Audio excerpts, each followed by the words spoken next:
అస్సలాముఅలైకుం friends, నమస్తే అండి. మనం ఈరోజు చేయబోతుంది చికెన్ కబాబ్స్. దానికోసం మనం 1 కేజీ చికెన్ తీసుకొని రుచికి తగినంత సాల్ట్ వేసుకోండి. దాంట్లో 2 టేబుల్ స్పూన్ల పెప్పర్ పౌడర్, 2 టేబుల్ స్పూన్ల అల్లం వెల్లుల్లి paste, 1/2 table spoon garam masala, 1/2 table spoon జీరా పౌడర్, 1 టేబుల్ స్పూన్ ధనియాల పౌడర్ వేసుకొని ఇంకా ఇందులో 4-5 టేబుల్ స్పూన్ల కర్డ్ కూడా వేసుకొని బాగా కలిపేసేయండి.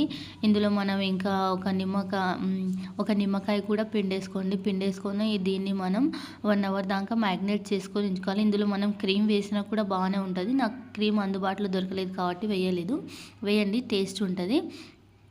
నిమ్మకాయ పిండేసి దీన్ని 1 అవర్ మ్యాగ్నేట్ చేసుకోండి. మనకు కబాబ్ స్టిక్స్ అనేవి మనకి అమెజాన్లో అవైలబుల్గా ఉంటాయి. వాటిని మనం దానికి గుచ్చేసుకొని ఓకే, మనం ఇప్పుడు ఎయిర్ ఫ్రైయర్లో పెట్టేసేయాలన్నమాట. ఎయిర్ ఫ్రైయర్లో 180 degrees దగ్గర 30 minutes వరకు కుక్ చేయండి. దానికి మనం కొంచెం ఆయిల్ అప్లై చేసి మళ్ళీ టర్న్ చేస్తూ ఉండాలన్నమాట. 30 minutes మిడిల్లో 5 minutes తర్వాత 10 minutes 15 minutes తర్వాత మనం దాన్ని టర్న్ చేస్తూ ఉండాలన్నమాట మిడిల్లో. చూడండి, నేను ఇప్పుడు ఎయిర్ ఫ్రైయర్లో పెట్టేశాను. అంతేనండి, ఎంతో టేస్ట్గా ఉండే చికెన్ కబాబ్స్ తయారైపోయినాయి. Like, share and subscribe to my channel. ఇదే మీరు ఫస్ట్ టైం చూస్తున్నట్టయితే నా ఛానల్ ఇంకో చాలా వీడియోస్ ఉన్నాయి.